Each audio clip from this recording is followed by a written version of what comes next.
My people, listen to this story of shame, betrayal, and bitter lessons. In the village of Ogwudike, people fear gossip more than thunder. For in that village, nothing hides under the sun for long. There lived a woman called Mama Good, a widow with sharp eyes and sharp tongues. She was known for her beauty, even though age had started to knock on her door. Her skin still glowed like palm oil in the sun, and her waist still moved like a snake in the bush. But her heart carried a secret hunger that no one could quench. Mama Good was never satisfied with her own life. She looked at other women's husbands and admired what did not belong to her. Her friend warned her, but she only laughed, her teeth shining like broken kola nuts. Why should I suffer alone? She would whisper in the marketplace. After all, is it not the same men who chased me when I was younger? If they still want me, should I refuse? But the villagers did not know that her desire was stronger than her shame. One day, trouble began when she set her eyes on Okafo, the palm wine tapper. Okafo was a hard-working man, tall like an iroko tree, with arms strong from climbing palm trees every morning. His wife, Ineka, was a gentle woman, humble and respectful, loved by everyone in the village. But to Mama Good, Ineka was nothing but an obstacle. It started small, with greetings in the morning, long stares in the afternoon, and secret smiles in the evening.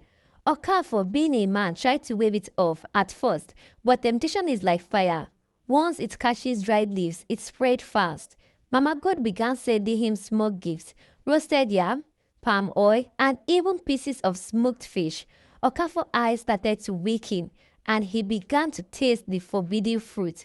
But in the village of Ogwudike, nothing stayed hidden for long. The whispers began, first at the stream, then at the market, and finally in the beer parlor.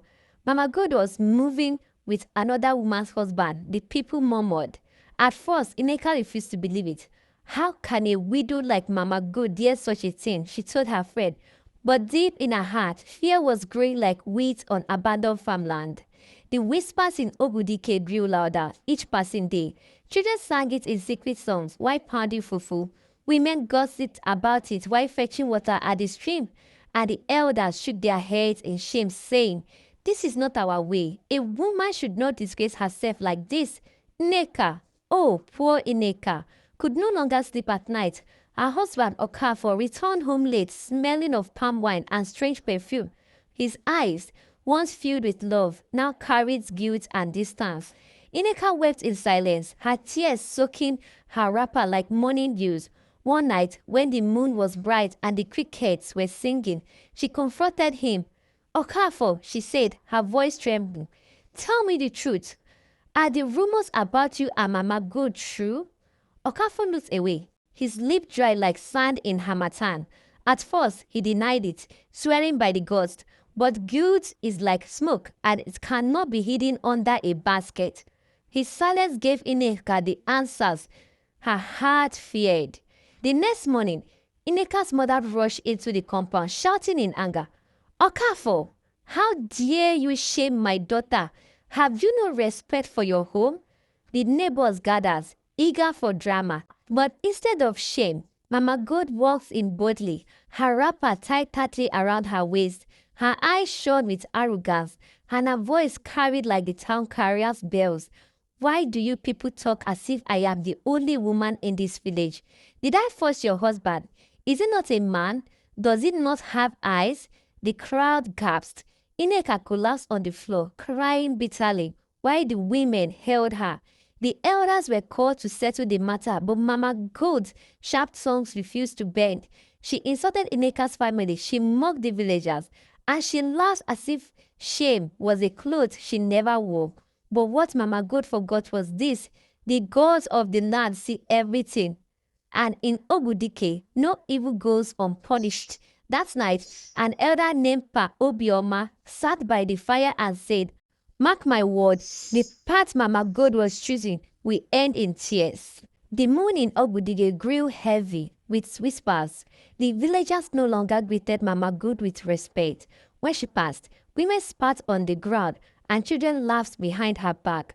But Mama Good, proud and stubborn, raised her shoulders higher.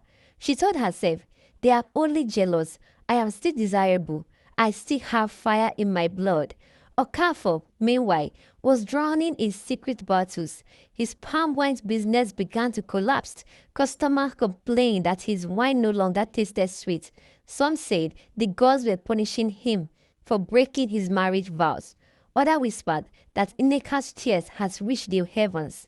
One morning, as Okafor climbed a tall palm tree, his foot slipped. He fell hard to the ground, his bones cracking like dry sticks. The villagers rushed to him, but his weight was broken and his strength was gone. When the news spread, many nodded and said, "The gods have started their work." Mama God ran to his side, wailing louder than Ineka. She cooked for him, washed him, and stayed by his bed like a wife.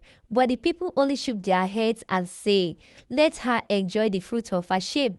She has planted this seed with her own hands." Ineka's heart broken, left her husband compound and returned to her father's house. Her dignity was gone, but her soul refused to die in sorrow. As the days turned to weeks, Mama Goat's name became a proverb in Ogwudike.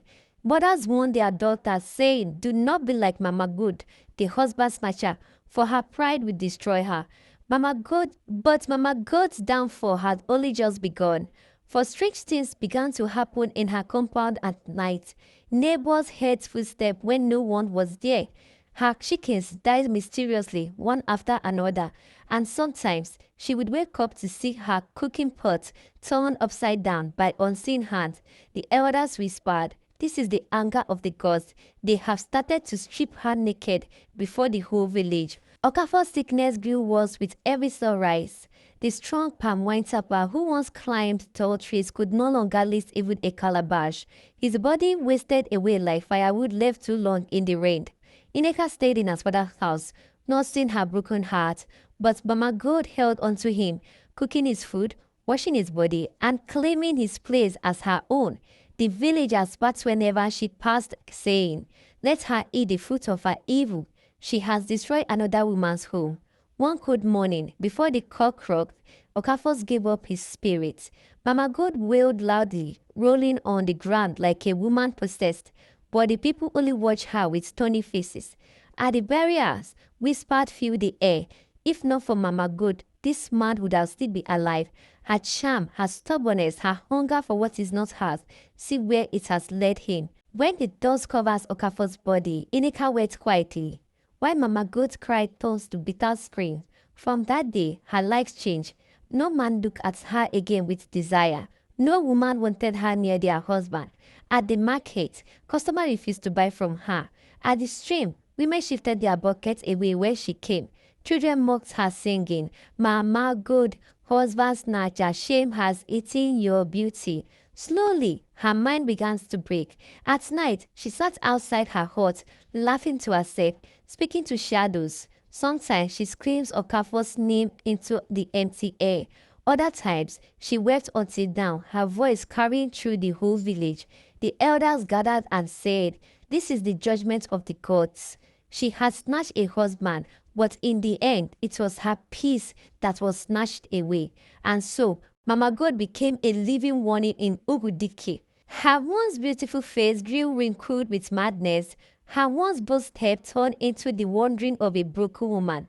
And if you pass by Ogwudike today and hear a woman laughing and crying by the roadside, do not look back, for they say it is Mama God, the husband snatcher, still roaming without rest.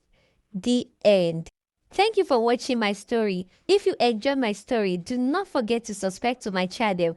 See you in my next story. Bye for now.